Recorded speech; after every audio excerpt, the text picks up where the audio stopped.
Notas para filmes. Tá, Godzilla.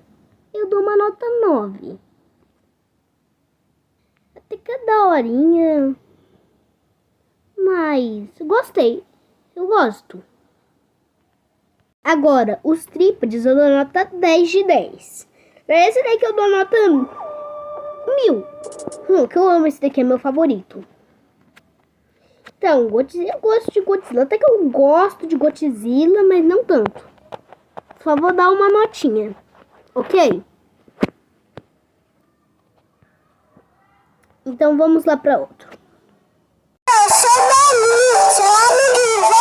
Por isso, vamos dar um sustinho na cara? Vamos!